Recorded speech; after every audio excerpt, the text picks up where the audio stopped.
Assalamualaikum warahmatullahi wabarakatuh. Innal hamdalillah nahmaduhu wa nasta'inuhu wa nastaghfiruh wa na'udzu billahi min shururi anfusina wa min sayyiati a'malina. May yahdihillahu fala mudilla lahu wa may yudlil fala hadiyalah. Asyhadu la nabiyya ba'da. Allahumma salli ala Muhammad wa ala ali Muhammad. Qala Allah Ta'ala fil Qur'anil Karim, ya ayyuhan nasu attaqu rabbakumul ladzi khalaqakum min nafsin wahidah wa khalaqa minha zawjaha wa bassa minhuma rijalan katsiran wa nisaa'a wattaqullaha alladzi tasaaluna bihi wal arham. Innallaha kana 'alaikum raqiba. Wa qala an-nabiy sallallahu alaihi wasallam, fa inna asdaqal hadits kitabullah wa khairal hadi hadyu Muhammadin sallallahu alaihi wasallam wa syarral umuri muhdatsatuha fa inna kulla muhdatsatin bid'ah fa inna kulla bid'atin dhalalah wa kulla dhalalatin finnar. Amma ba'du, ayyuhal ikhwah, a'azzani Allahu wa iyyakum jami'an. Para pemirsa yang dirahmati Allah Subhanahu wa taala, alhamdulillah malam ini kita memasuki tanggal 27 Dzulqa'dah. Sehingga sebentar lagi kita akan memasuki 10 hari pertama di bulan Dzulhijjah. Maka menjadi kebiasaan para ulama apabila mereka memasuki bulan-bulan tertentu, maka mereka mempelajari dan memahami ibadah-ibadah yang ada di dalamnya. Setiap kali mereka memasuki bulan Ramadan, maka mereka pun mempelajari ibadah-ibadah yang disyariatkan di bulan suci Ramadan. Demikian pula, apabila kita memasuki bulan Dzulhijjah, maka perlu kiranya kita memahami tentang amalan-amalan, juga keutamaan dari bulan Dzulhijjah. Kenapa? Karena yang namanya ibadah harus betul-betul dibangun di atas ilmu. Sebagaimana sering kita dengar ungkapan Al-Imam Bukhari, al-ilmu qabla al-qawli wal-amal. Ilmu dulu sebelum berkata dan sebelum beramal. Jangan sampai kita melakukan suatu ibadah tanpa didasari dengan ilmu. Hanya ikut-ikutan, hanya mengandalkan perasaan, atau dasar-dasar lainnya. Karena sesungguhnya orang yang beribadah tanpa didasari dengan ilmu, bukan kebaikan yang dia dapatkan, bukan pahala yang dia peroleh, tapi justru bisa jadi ibadah yang dia lakukan itu tertolak. Sebagaimana dikatakan oleh Khalifah Umar bin Abdul Aziz, man abidallah bi ghairi ilmin kana ma yufsidu aksar mimma yuslih. Orang yang beribadah tanpa didasari dengan ilmu, maka kerusakannya itu lebih banyak dari perbaikannya. Karena jamaah sekalian, di antara syarat diterimanya amal ibadah yaitu harus mutaba'ah, mengikuti tata cara ibadahnya Nabi Shallallahu Alaihi Wasallam.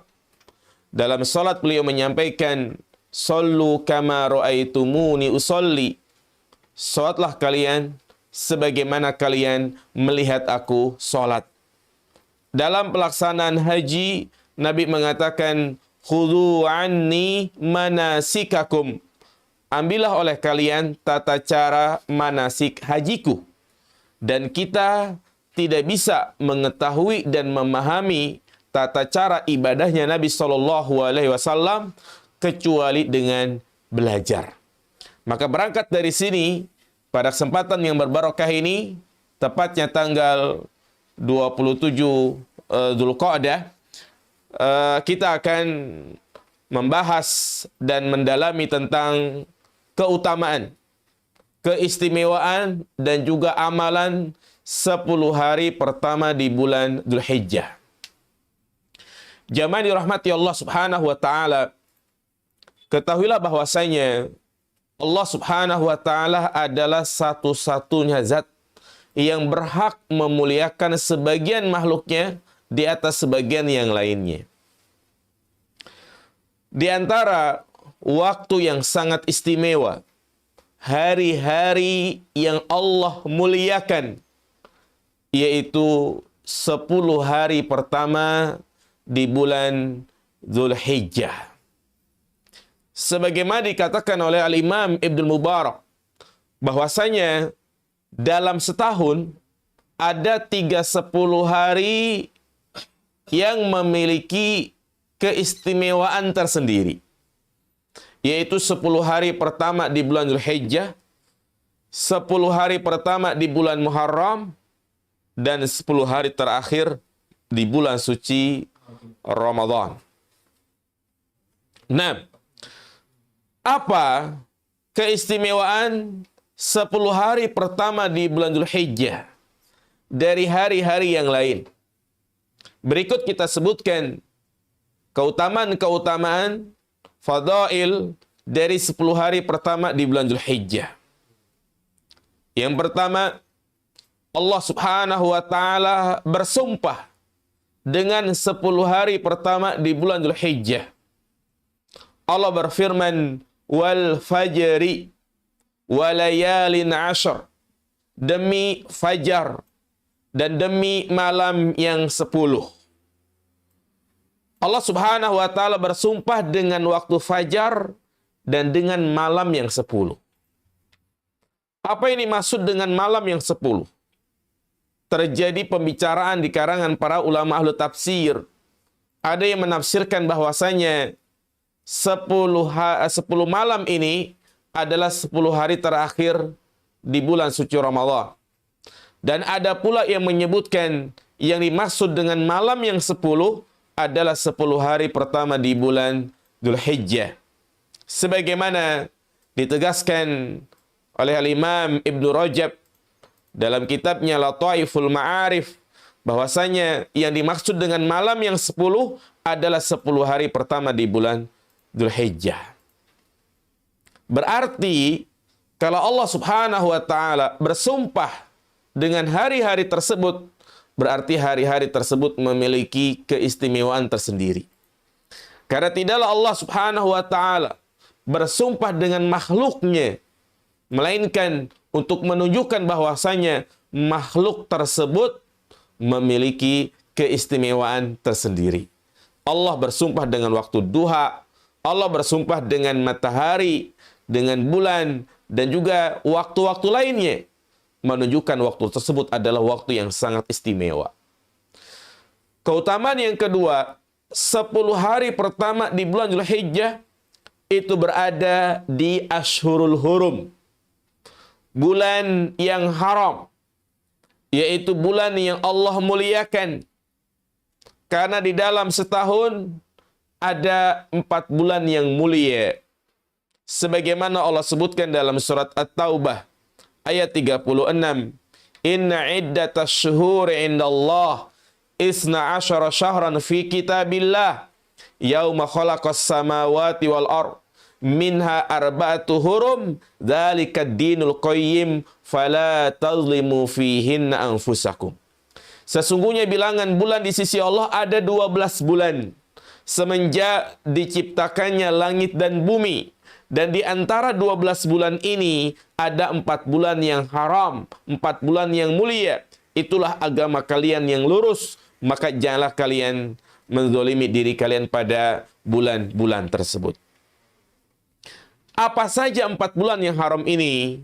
Nabi SAW menegaskan dalam hadis yang diriwayatkan oleh sahabat Abu Bakrah, yang dikeluarkan oleh Al-Imam Bukhari dan juga oleh Imam Muslim, di mana Rasulullah bersabda, "Az-zamanu qad istadara ka hay'ati yauma khalaqas samawati wal ard.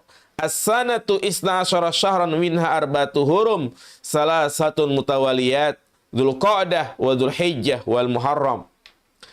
Waktu terus berputar sebagaimana keadaannya semenjak diciptakannya langit dan bumi, dan dalam setahun terdapat 12 bulan, di antaranya ada 4 bulan yang mulia.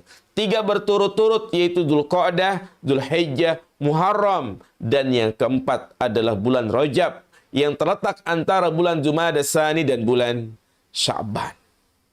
Kenapa bulan-bulan tersebut dikatakan bulan haram? Al-Qadhi Abu Ya'la menyebutkan 2 alasan kenapa bulan-bulan tersebut dikatakan Asyhurul Hurum. Yang pertama, yaitu bulan haram, di mana kita diharamkan untuk melakukan segala bentuk kezaliman. Artinya pada bulan tersebut lebih ditekankan lagi, ya, larangan untuk melakukan kezaliman di bulan 4 bulan ini.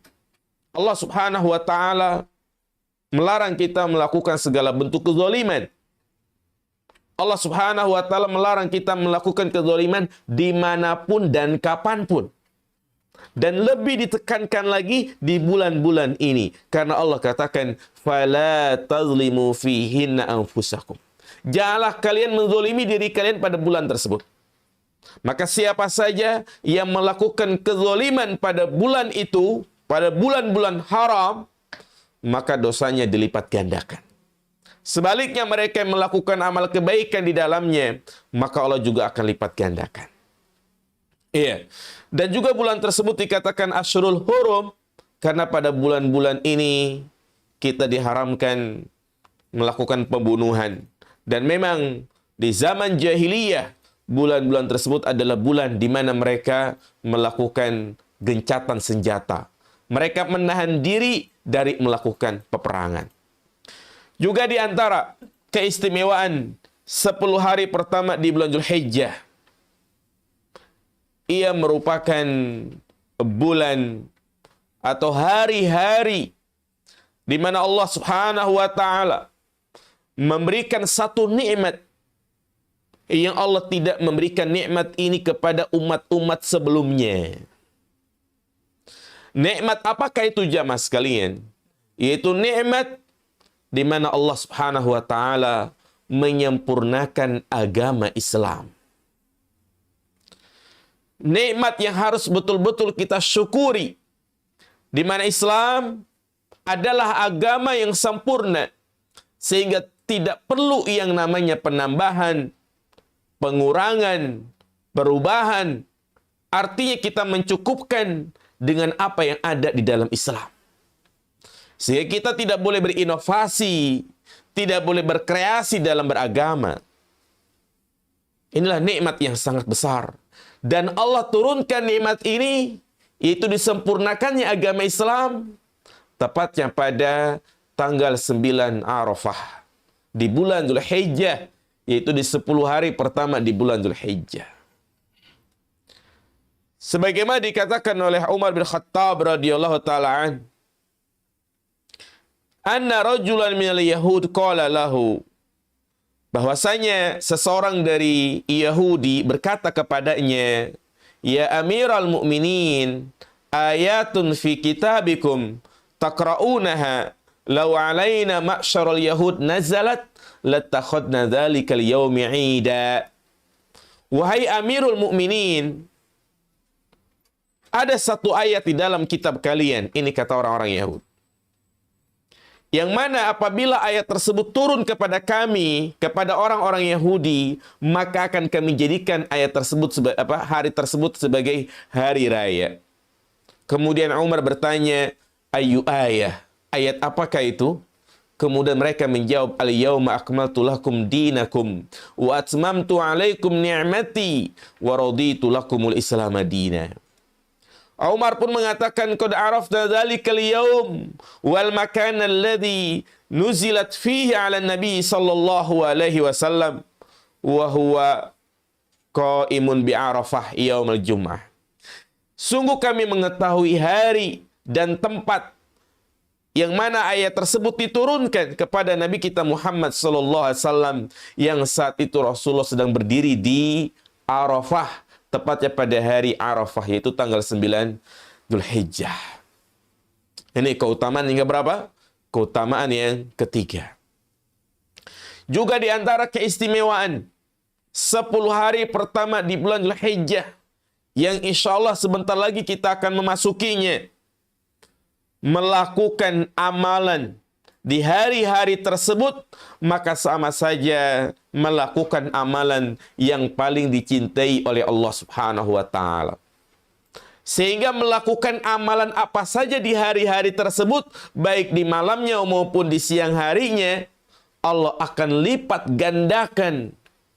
Sebagaimana Rasulullah sallallahu alaihi wasallam bersabda dalam hadis yang diriwayatkan oleh sahabat Ibnu Abbas, dikeluarkan dari Al-Imam Bukhari, Rasulullah bersabda, "Ma min ayyamin al-amalu salih fihinna ahabbu ila Allah min hadhil ayyamil 'ashr."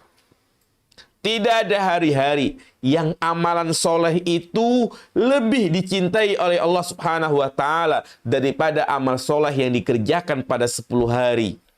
Itu 10 hari pertama di bulan Dzulhijjah. Para sahabat bertanya, "Ya Rasulullah, walal jihad fisabilillah?" Tidak pula dengan jihad fisabilillah? Maksudnya, apakah amalan tersebut lebih utama daripada jihad? Nabi mengatakan, "Walal jihad fisabilillah." Tidak pula dengan jihad di jalan Allah. Illa rajulun kharaja binafsihi wa mali falam yarji min dzalika bi syai'. Kecuali seorang yang berjihad di jalan Allah, dia keluar membawa dirinya, membawa hartanya, kemudian dia tidak kembali lagi. Artinya dia meninggal dalam keadaan syahid. Subhanallah, ini yang harus kita persiapkan. Hadis-hadis inilah yang menjadi motivasi bagi kita semua untuk memperbanyak amal soleh. Terutama di saat-saat seperti ini, di mana Allah Subhanahu wa Ta'ala memberikan ujian, musibah yang bertubi-tubi, pandemi yang merebah kemana-mana, maka tidak ada sikap yang paling tepat untuk kita tujukan di hadapan Allah Subhanahu wa Ta'ala kecuali kita meningkatkan keimanan, meningkatkan ketakwaan. Dengan cara apa? Dengan memperbanyak amal soleh. Karena bisa jadi musibah-musibah yang selalu menimpa kita, virus corona yang merebah kemana-mana, bahkan semakin mengganas. Sering kali kita mendapati berita kematian orang-orang yang terdekat dengan kita. Belum lagi imbasnya, banyak orang yang kehilangan pekerjaannya. Maka bisa jadi ini adalah peringatan agar kita kembali kepada Allah. Karena tidaklah Allah Subhanahu wa Ta'ala menurunkan suatu musibah, melainkan disebabkan karena kemaksiatan yang dilakukan oleh seorang hamba.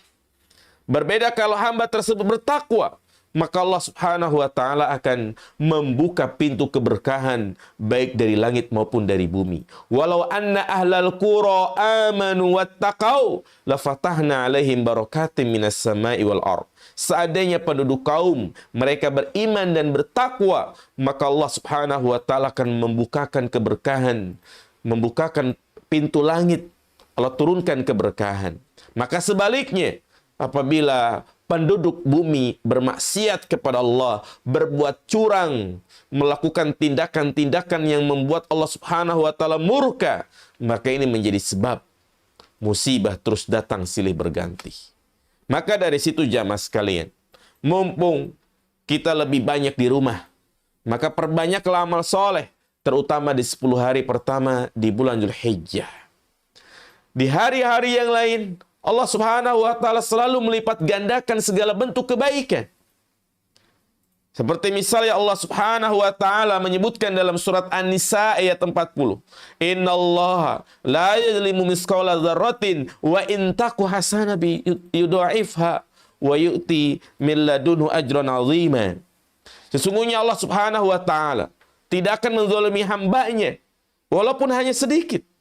Dan apabila dia melakukan kebaikan, maka Allah Subhanahu wa taala akan melipat gandakan pahalanya dan akan diberikan pahala yang besar. Setiap kebaikan akan dilipat gandakan. Akan dilipat gandakan menjadi 10 kali lipat. Apalagi kalau kebaikan-kebaikan tersebut dilakukan di 10 hari pertama di bulan Dzulhijjah. Juga di antara keistimewaan bulan Dzulhijjah, khususnya 10 hari pertama di bulan Dzulhijjah, ia adalah bulan yang di dalamnya terdapat hari yang paling agung. Sebagaimana Rasulullah sallallahu alaihi wasallam menyebutkan, inna a'dhamal ayyami indallahi tabaraka wa ta'ala yaumun nahri thumma yaumul qar. Sesungguhnya hari-hari yang paling agung di sisi Allah adalah hari raya Idul Adha. Juga di antara keutamaan lainnya jamaah yang dirahmati Allah Subhanahu wa taala, di 10 hari pertama di bulan Dzulhijjah terdapat satu hari di mana Allah Subhanahu wa taala lebih banyak menyelamatkan hambanya dari siksa neraka. Yaitu tepatnya pada tanggal 9 Dzulhijjah, hari Arafah. Rasulullah sallallahu alaihi wasallam bersabda dalam hadis yang diriwayatkan oleh Aisyah radhiyallahu taala anha, "Ma min ayyamin aksar min ayyu'tiqallahu fihi 'abdan minan nari min yaumi Arafah." Tidak ada hari-hari yang mana Allah Subhanahu wa taala lebih banyak memerdekakan hambanya dari api neraka daripada pada hari Arafah. Juga di antara keistimewaan, kekhususan 10 hari pertama di bulan Dzulhijjah ini, hari di mana Allah Subhanahu wa taala dan juga Rasulnya memberikan nama-nama khusus. Mulai dari tanggal 8, 9, 10, 11, 12, 13. Dia memiliki hari-hari ataupun memiliki nama-nama khusus. Tanggal 8 disebut dengan Yaumut Tarwiyah. Tanggal 9 disebut Yaumu Arafah. Tanggal 10 disebut Yaumun Nahri atau Idul Adha. Tanggal 11, 12, 13 disebut dengan Ayyamut Tasyrik. Itu nama-nama dari 10 hari pertama di bulan Dzulhijjah. Juga bertambah keistimewaan 10 hari pertama di bulan Dzulhijjah ini, lijtima'i ummahatul ibadati fiha. Terkumpul di dalamnya induk-induk ibadah. Ummahatul ibadah. Induk-induk ibadah. Sebagaimana disampaikan oleh Al-Hafidz Ibnu Hajar, walladhi yadhhar anna sababa fi imtiyazi ashril hijjah limakan ijtimai ummahatil ibadah. Dan yang nampak bahwasanya 10 hari pertama di bulan Dzulhijjah adalah hari-hari yang sangat istimewa karena terkumpul di dalamnya induk-induk ibadah. Mulai dari sholat, puasa, sedekah, haji. Yang ini tidak ada pada bulan-bulan yang lainnya. Itu poin yang pertama jamaah dirahmati Allah Subhanahu wa taala, yaitu keistimewaan dan keutamaan 10 hari pertama di bulan Dzulhijjah. Tujuan kita menyebutkan keutamaan-keutamaan ini, tujuannya adalah sebagai motivasi agar kita lebih semangat lagi untuk beribadah memasuki 10 hari pertama di bulan Dzulhijjah. Karena memang sudah menjadi tabiat dasar manusia. Dia akan semangat jika dia mendengar iming-iming, jika dia mendengar pahala. Makanya di dalam syariat disebutkan di dalam Al-Quran maupun di dalam hadis Nabi SAW tentang adanya targhib wa tarhib, di mana Allah Subhanahu wa taala menyebutkan keutamaan balasan bagi orang-orang yang melakukan kebaikan. Dan juga terkadang Allah menyebutkan ancaman-ancaman untuk menakut-nakuti orang yang bermaksiat kepada Allah Subhanahu wa taala. Kemudian jamaah yang dirahmati Allah Subhanahu wa taala, berikutnya amalan-amalan apa saja yang disyariatkan di 10 hari pertama di bulan Dzulhijjah. Amalan-amalan apa saja yang ditekankan untuk kita lakukan di 10 hari pertama di bulan Dzulhijjah ini.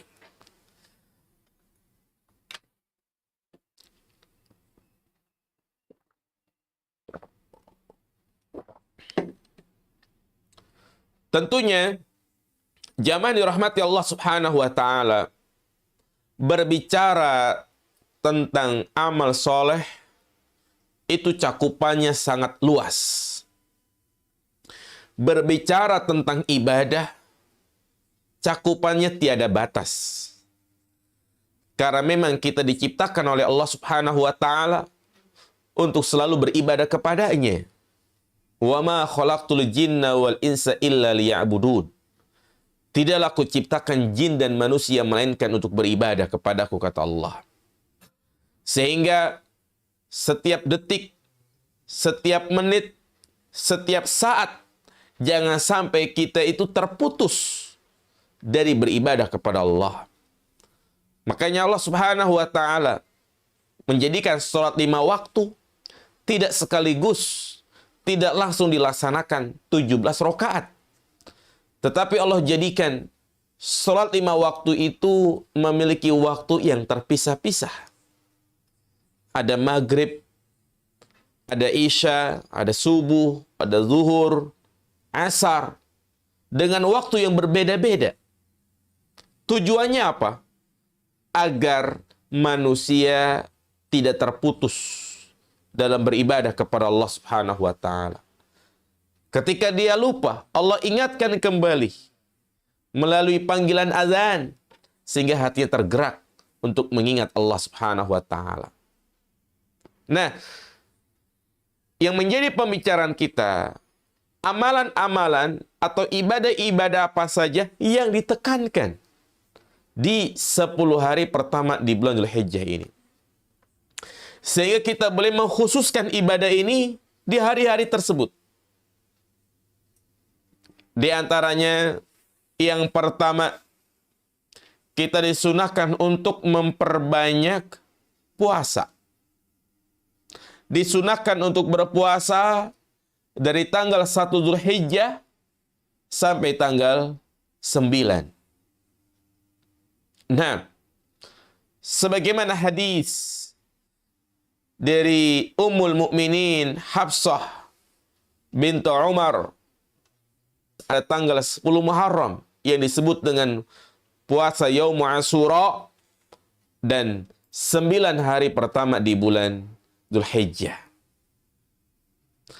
Kalau memang kita tidak mampu untuk mengerjakannya, maka sangat ditekankan, sangat dianjurkan Arafah. Allahu Akbar walillahil hamd.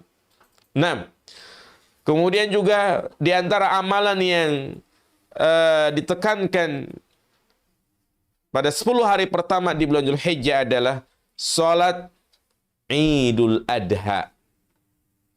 Salat Idul Adha yang dilakukan tepatnya pada tanggal 10 Dzulhijjah, yang mana kita diperintahkan untuk mengerjakan salat Idul Adha di lapangan, sama seperti pelaksanaan salat Idul Fitri.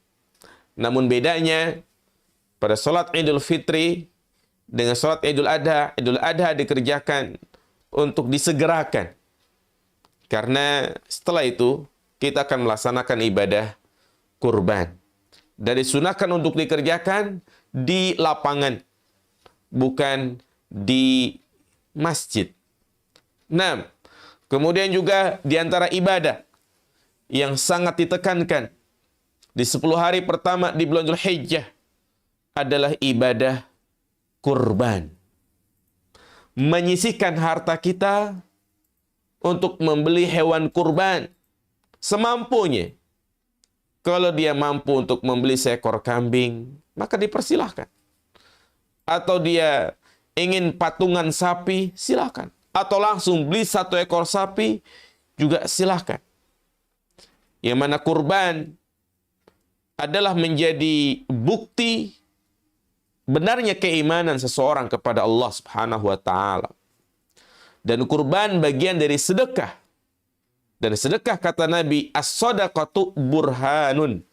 Sedekah ada sebagai bukti. Bukti apa? Bukti benarnya keimanan seseorang kepada Allah Subhanahu wa taala. Kenapa jamaah dirahmati Allah Subhanahu wa taala? Karena saat itu seseorang yang memiliki harta diuji. Mana yang lebih dia cintai? Allah atau harta tersebut? Kalau dia menyisihkan hartanya untuk membeli hewan kurban 3 juta atau 4 juta, berarti dia lebih cinta kepada Allah Subhanahu wa taala. Tetapi kalau dia tidak berkurban, maka ya berarti dia lebih cinta terhadap hartanya. Dan kurban merupakan ibadah dalam rangka menghidupkan sunnah Nabi Ibrahim. Karena Nabi yang pertama kali melaksanakan ibadah kurban adalah Nabi Ibrahim. Kurban dalam rangka untuk memberi kelapangan dan kebahagiaan kepada orang-orang yang tidak mampu. Kepada fakir miskin. Seperti yang dialami di saat-saat seperti ini. Banyak saudara-saudara kita yang mendapatkan ujian dari sisi ekonominya. Maka Islam mengajarkan untuk saling memberi, saling perhatian. Yang kaya perhatian kepada yang miskin.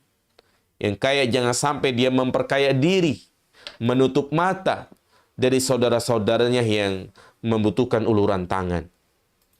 Maka ini agar kita semua bahagia di hari tersebut.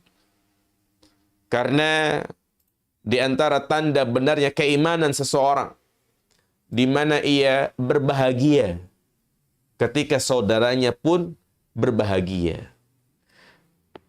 Dia sedih ketika saudaranya mengalami kesedihan, kesengsaraan. La yu'minu ahadukum hatta yuhibba li akhihi ma yuhibbu li nafsihi. Tidaklah beriman salah seorang di antara kalian sampai dia mencintai apa yang ada pada saudaranya sebagaimana dia mencintai apa yang ada pada dirinya. Orang mukmin itu bahagia ketika saudaranya mendapatkan kebahagiaan. Bahkan dia berusaha bagaimana agar saudaranya itu ikut berbahagia juga. Itulah orang yang beriman. Adapun orang-orang yang hasad, di mana ia bahagia di atas kesengsaraan saudaranya, atau dia diamkan, atau dia diam, tidak bersuara, tidak mengulurkan tangannya ketika saudaranya itu di dalam kesulitan. Nah, dan kurban adalah ibadah sebagai bentuk ungkapan rasa syukur kita kepada Allah Subhanahu wa taala. Di mana Allah telah memberikan keluangan rizki, memberikan harta, maka ungkapan syukurnya adalah dengan berkurban. Maka dari sini jamaah yang dirahmati Allah Subhanahu wa taala, para ulama menyimpulkan hukum kurban adalah wajib. Hukum kurban adalah wajib. Karena Allah Subhanahu wa taala berfirman, "Fasholli li rabbika wanhar." Salatlah untuk Rabbmu dan berkurbanlah. Salat hukumnya wajib, maka kurban juga wajib. Demikian pula disebutkan dalam hadis yang sahih, "Man kana lahu sa'atun wa lam yudhi fala yaqrabanna musallana." Barang siapa yang memiliki keluasan rizki, kemudian dia tidak berkurban, maka jangan sekali-kali dia mendekati tempat sholat kami. Rasulullah memberikan ancaman yang besar kepada mereka yang tidak berkurban. Rasulullah memberikan ancaman, jangan sekali-kali dia mendekati tempat sholat kami. Juga Rasulullah bersabda, "Ya ayuhan nas, ala kulli ahli baitin fi kulli amin udhiyah. Wahai manusia, wajib bagi setiap keluarga setiap tahunnya untuk berkurban. Hadis ini menunjukkan kepada kita bahwasanya kurban itu disyariatkan setahun sekali. Bukan seumur hidup sekali. Ada orang yang menyangka bahwasanya kurban itu seumur hidup sekali. Ketika ditanya, kenapa kamu nggak kurban tahun ini? Udah tahun kemarin kok. Ya. Jadi kurban itu disyariatkan setahun sekali. Kalau dia memiliki kemampuan, memiliki keluasan rezeki, maka berkurban. Ya. Ibadah yang hanya seumur hidup sekali apa? Khitan, sunat. Seumur hidup sekali. Ya. Adapun kurban ini setahun sekali. Makanya siapa saja yang memiliki keluasan rezeki, maka hendaklah dia berkurban. Walaupun ketika dia masih bayi, belum diakikoh misalnya, sering ada pertanyaan, apakah boleh berkurban bagi mereka yang belum diakikohin? Boleh. Tidak ada kaitannya kurban antara akikoh. Bahkan, kalau misalnya dia punya anak nih, bertepatan dengan hari raya Idul Adha, maka lebih baik dia berkurban dulu daripada akikah. Nah, dan Rasulullah mengatakan di sini ala kulli ahli baitin, wajib bagi setiap keluarga. Artinya kurban itu gugur ya apabila salah satu dari anggota keluarga ada yang berkurban. Anggota keluarga ya ayah, ibu, ya suami istri, anak-anaknya yang tinggal satu rumah, maka itu satu keluarga. Nah, dan Nabi SAW tinggal di Madinah. Beliau tidak pernah yang namanya meninggalkan syariat kurban. Bahkan beliau berkurban dengan 50 ekor unta. Dan beliau sembelih dengan tangannya sendiri. Subhanallah. Nah, ini menunjukkan ibadah yang sangat agung. Maka jangan pelit. Jangan bakhil. Jangan menjadi orang yang bakhil. Ya. Di mana dia tidak mau berkurban padahal dia memiliki keluasan rezeki. Tunda dulu untuk membeli apa yang menjadi keinginan kita. Memang kalau kita berbicara tentang keinginan, banyak yang kita inginkan. Ingin ganti HP, ingin ganti motor, ingin ganti ini, banyak keinginan. Tetapi bersyukurlah, beruntunglah mereka yang lebih memprioritaskan untuk berkurban. Pada intinya adalah ya, letakkan kurban itu dalam hati kita, jadikan prioritas utama. Insya Allah Allah akan memberikan kemudahan. Kalau dia menjadikan kurban itu di dalam hatinya, pokoknya tahun ini saya harus kurban, insya Allah Allah Subhanahu wa Ta'ala akan memberikan kemudahan. Nah, dan yang terakhir di antara ibadah yang disyariatkan adalah ibadah haji. Ya, ini merupakan rukun Islam yang kelima, wajib bagi mereka yang mampu. Itu mungkin yang bisa kita sampaikan. Ada pertanyaan? Oh, nah, jadi para pemirsa yang dirahmati Allah Subhanahu wa Ta'ala, itu materi kita ya tentang keutamaan dan amalan 10 hari pertama di bulan Dzulhijjah. Karena sudah masuk waktu Isya, insyaallah ya kita akan lanjutkan ba'da sholat Isya sekitar 15 menit atau 20 menit. Nah, demikian subhanakallahumma bihamdika asyhadu an la ilaha illa anta astaghfiruka wa atubu ilaik. Assalamualaikum warahmatullahi wabarakatuh.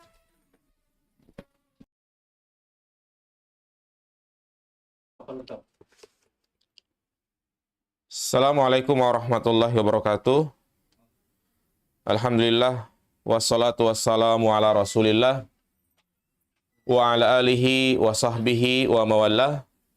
Asyhadu an la ilaha illallah wahdahu la syarikalah wa asyhadu anna Muhammadan abduhu wa rasuluhu la nabiyya ba'dah.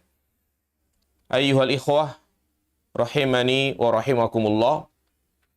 Kita lanjutkan kajian membahas tentang keutamaan, keistimewaan dan amalan di 10 hari pertama di bulan Dzulhijjah. Telah kita paparkan beberapa keutamaan, berkaitan dengan bulan Dzulhijjah, dan juga amalan-amalannya. Di antaranya adalah berpuasa di 9 hari pertama, kemudian sholat Idul Adha, memperbanyak zikir, takbir, tahlil, berkurban, dan melaksanakan ibadah haji. Selanjutnya kita akan jawab beberapa pertanyaan yang masuk via WhatsApp. Yang pertama, di sini ada yang bertanya, Assalamualaikum Ustadz, apakah ada sejarah para nabi pada tanggal 1 sampai 9 Dzulhijjah? Apakah boleh puasa sunnah dari tanggal 1 Dzulhijjah? Syukran. Nah, jadi tadi saya sampaikan bahwasanya di antara amalan sunnah, amalan yang khusus di bulan Dzulhijjah adalah berpuasa dari tanggal 1 sampai tanggal 9. Tadi kita sebutkan dalilnya adalah hadis dari istri Nabi Shallallahu Alaihi Wasallam, yaitu Hafsah bintu Umar, di mana Rasulullah Shallallahu Alaihi Wasallam biasa puasa pada tanggal 10 Muharram dan juga 9 hari pertama di bulan Dzulhijjah. Apakah ini dipraktekkan juga oleh para sahabat? 6. Ya, kalau para nabi, wallahu alam saya tidak tahu. Tapi kalau ini dilakukan oleh para sahabat, 6. Disebutkan oleh Al-Imam Ibnu Rajab dalam kitabnya Lataiful Ma'arif, di antara sahabat yang mempraktekkan puasa selama 9 hari pertama di bulan Dzulhijjah adalah sahabat Ibnu Umar, dan juga ulama-ulama lainnya, di antaranya Al-Hasan Al-Basri, Ibnu Sirin, dan juga Al-Imam seorang tabi'in, Qatadah.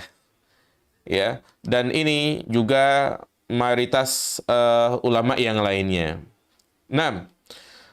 Jadi intinya dasarnya ada tentang perintah puasa dari tanggal 1 sampai tanggal 9.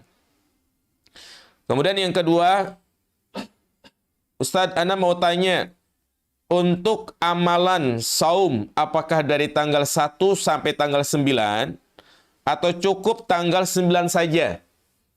Maka yang paling utama adalah dari tanggal 1 sampai tanggal 9. Ya, selain tadi kita sebutkan dalilnya dari Ummul Mukminin Hafsah radhiyallahu anha, juga 9 hari pertama ini adalah hari-hari yang sangat istimewa. Dan di antara amalan yang sangat utama dianjurkan adalah berpuasa. Tetapi kalau dia tidak sanggup, mungkin karena kondisinya tidak memungkinkan, maka sangat dianjurkan dia berpuasa tanggal 9 saja. Itu tanggal 9 Dzulhijjah yang disebut dengan puasa Arafah. Iya.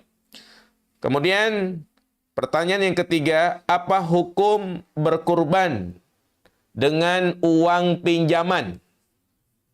Jadi berkurban dengan meminjam.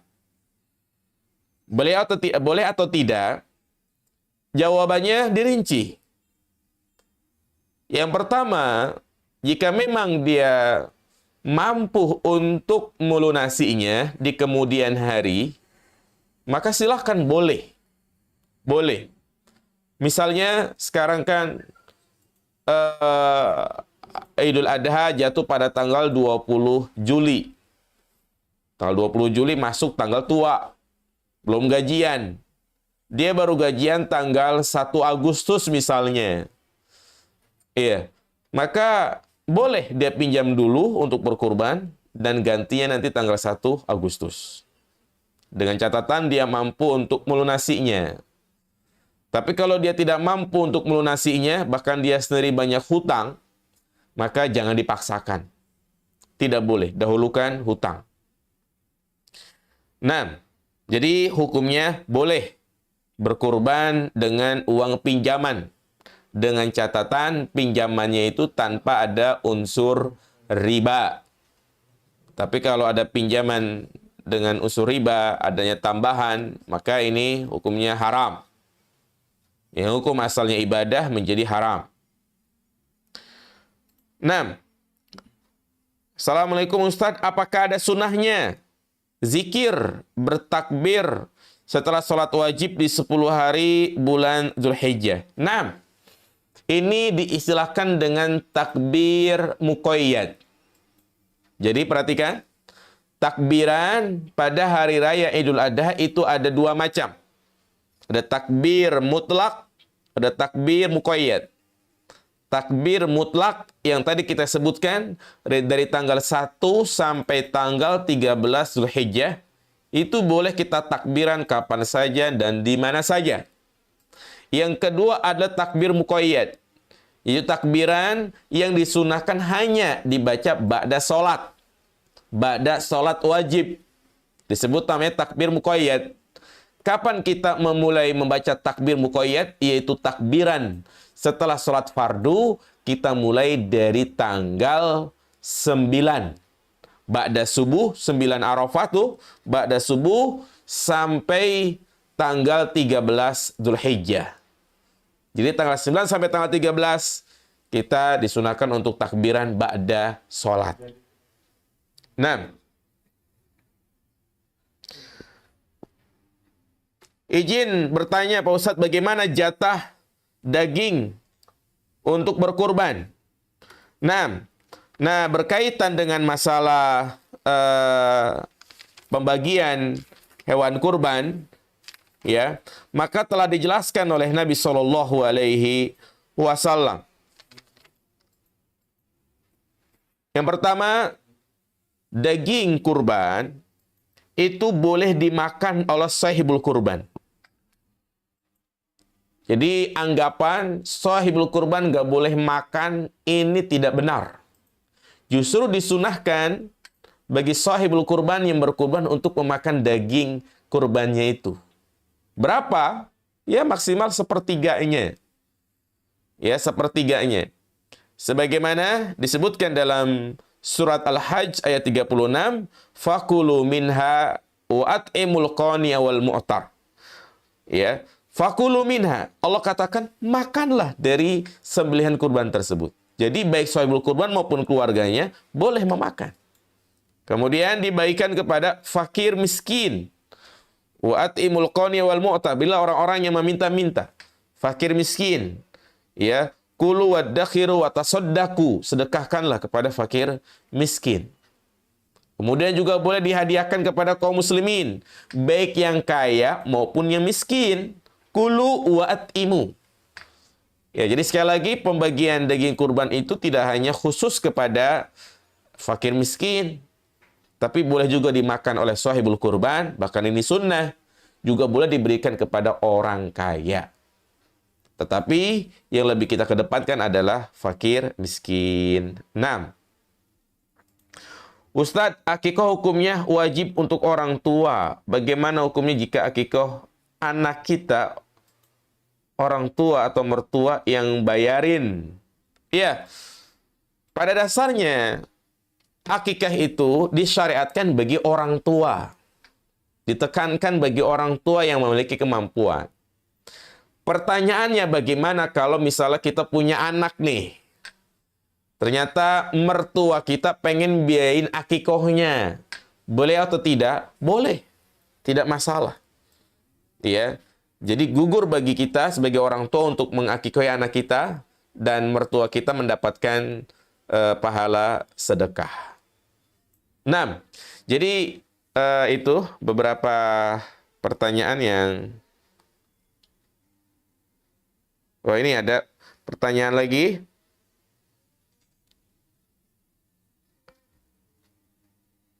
Amalan berkurban, apa benar satu kambing itu untuk 1 orang dan sapi untuk 7 orang, Pak Ustadz? Iya, benar. Jadi kurban kambing untuk 1 orang. 1 orang mewakili keluarganya.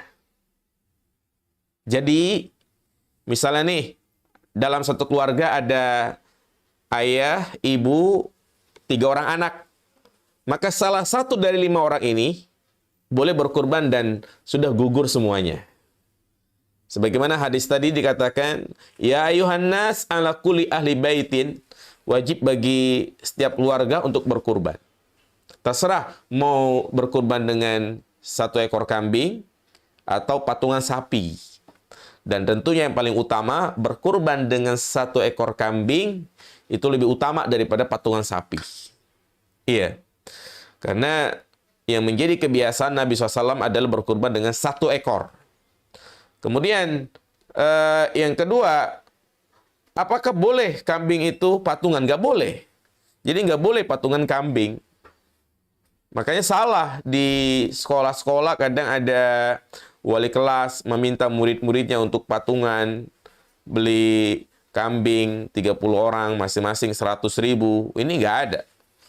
Ya, kan tujuannya untuk mendidik, ini salah, pendidikan yang salah seperti itu. Ya, jadi 1 kambing untuk 1 orang. Sapi maksimal 7 orang. Maksimal 7 orang, nggak boleh lebih. Kurang boleh nggak? Hanya 5 orang? Boleh. Yang penting salah satu dari 5 orang ini siap untuk menutupi kekurangannya. Nah, cukup ya. Cukup itu beberapa pertanyaan yang masuk ke WhatsApp DKM dan juga dari IG. Alhamdulillah jamaah sekalian, ikuti terus ya serial kajian di Masjid Al-Furqan, ya tepatnya di Gaga Alas Tua, ya qadarullah. Biasanya kita kajian secara offline di setiap hari Selasa malam Rabu, ya karena sekarang lagi PPKM,